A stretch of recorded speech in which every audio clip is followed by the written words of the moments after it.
So cool. Well, one of the oldest schools in the state caught a much-needed break when a special donor paid them a visit. 4 News Now's Jordan Smith tells us why this donation means so much and how it's helping those running the building near Deer Park. Well, good morning. I'm here at the Montfort Center, a building that was constructed all the way back in 1878. That's 144 years ago. And while this is a historic building, they tell me lately they've been struggling to make ends meet. That was until an anonymous donor paid them a visit. Just off Highway 395 lies one of the oldest school buildings in the state. It served as a means for education for generations. My great-grandfather was one of the first board of directors here. My mother and her siblings went to school here.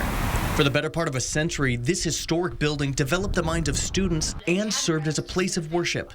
But today, they're fighting to keep the lights on. We struggle to pay the bills. Expenses have piled up.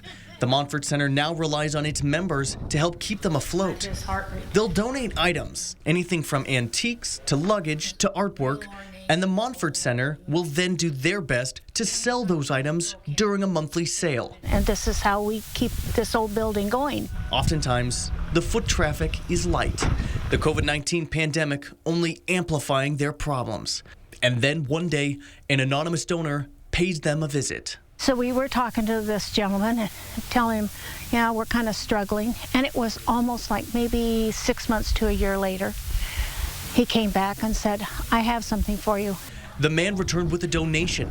It was enough for the Montfort Center to pay off their tax bill, offering some financial breathing room. We were just totally flabbergasted. We just didn't realize that somebody that didn't belong to our community center would do that for us.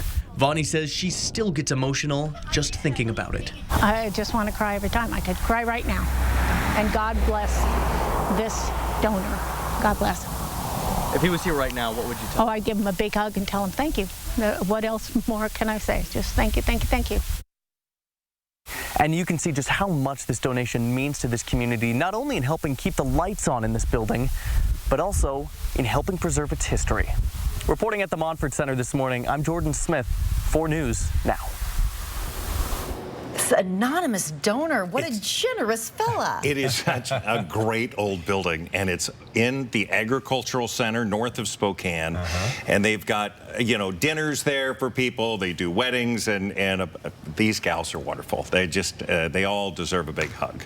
Interesting, you moved up near Deer Park Yeah, recently, you know. didn't And you? if somebody could give you a big hug, she would. Or that person a big hug.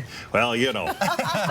Now he's getting blushy. Agriculture, I love agriculture. And, you know, Yeah, for the last 2 weeks, I've been on my little, you know, travels to Scobie, Montana. I bought family you the farm? Family farm, 1916. Grandpa was there. 1914 is when it was established, so we're not one of the originals.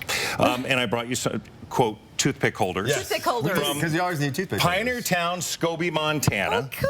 And that one's for you. Nice. Some call it a shot glass, but we feel it's perfect for toothpick holders. Mark, this